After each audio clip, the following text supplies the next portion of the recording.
Oke, selamat siang teman-teman semua. Kembali lagi sama aku David dari CryptoFams dan di video kali ini kita akan membahas tentang apa itu stablecoin. Ada satu hal yang bikin frustrasi di dunia kripto kalau teman-teman udah riset, udah paham, udah beli, lalu tiba-tiba harga kriptonya turun 30% dalam seminggu dan kamu nggak tahu harus ngapain.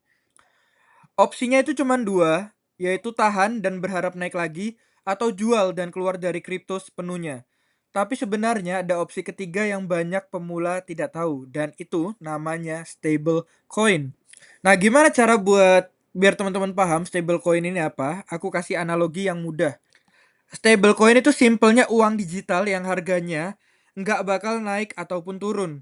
Satu USDT selalu sama dengan $1 Amerika, mau market crash seperti apapun. Dan teman-teman bisa bayangin seperti rekening tabungan di bank, cuman dalam bentuk digital atau kripto.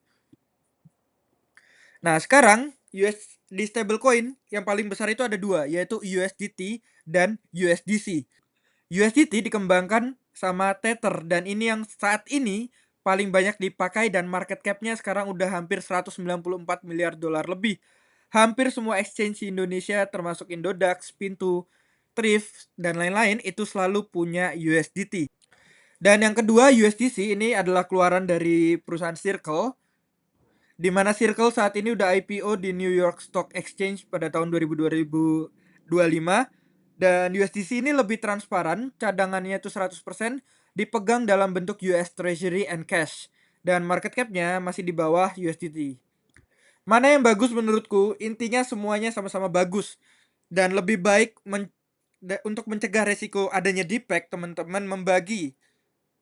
Misalnya teman-teman punya $1.000.000, 500.000 di USDT dan 500.000-nya lagi di USDC. Ada juga stablecoin selain USDT dan USDC, cuman karena mereka masih belum ada trusted dan lain-lain, aku masih belum berani untuk meletakkannya di sini.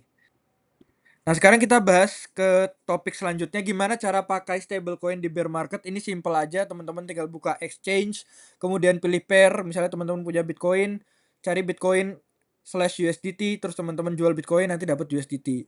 Sama halnya juga misalnya teman-teman ingin punya USDC, teman-teman tinggal Bitcoin/USDC, kemudian jual ke USDC. Ataupun teman-teman merasa USDT-nya udah banyak, ingin membagi resiko dengan memegang USDC, teman-teman bisa pair USDT/USDC untuk mendapatkan USDC-nya.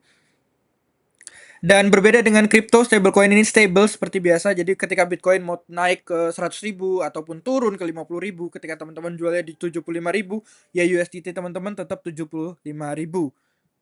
Dan selalu endapkan USDT, biarkan dia tidur dengan aman dan nyenyak. Dan ketika timingnya udah tepat, dan menurut teman-teman ini udah bottom banget, teman-teman bisa menggunakan USDC-nya untuk membeli Bitcoin. Cuman tetap yang namanya stable, walaupun stabil, itu tetap ada resiko yang mungkin banyak orang belum ceritakan. Teman-teman perlu ingat stablecoin, walaupun harganya tidak naik ataupun tidak turun, bukan berarti tidak ada resiko. Kalau teman-teman ingat di Mei 2022 ada stablecoin yang bernama UST yang seharinya sebelumnya bernilai $1 dan dalam 3 hari nilainya hampir jatuh ke nol. 40 miliar dolar lenyap. Kenapa? Karena UST adalah stablecoin algoritmik, bukan didukung oleh dolar sungguhan, tapi oleh algoritma yang ternyata bisa kolaps. Untuk saat ini USDT dan USDC itu berbeda dengan UST karena keduanya didukung oleh cadangan nyata. Tetapi teman-teman perlu ingat USDT pernah dipertanyakan transparansi cadangannya dan USDC pernah sempat dipek tipis saat Silicon Valley collapse pada 2023. Dan teman-teman perlu ingat, kembali lagi tidak ada 100% bebas risiko. Jadi aku mau kasih kesimpulan bahwa stablecoin itu adalah sebuah alat, bukan senjata ajaib. Ini alat yang berguna kalau kamu paham cara pakainya dan resikonya. Di bear market seperti sekarang, USDT dan USDC adalah pilihan terbaik untuk parkir sambil menunggu momen yang tepat. Sekian dulu dari aku, teman-teman bisa follow TikTokku David_P_Putra, dan perlu dipahami bahwa semua yang aku omongkan ini bukan financial advice. Di sini aku hanya sharing terkait pengalamanku pribadi dalam menempuh perjalanan di kripto. Sekian dulu dari aku, sampai jumpa di video selanjutnya.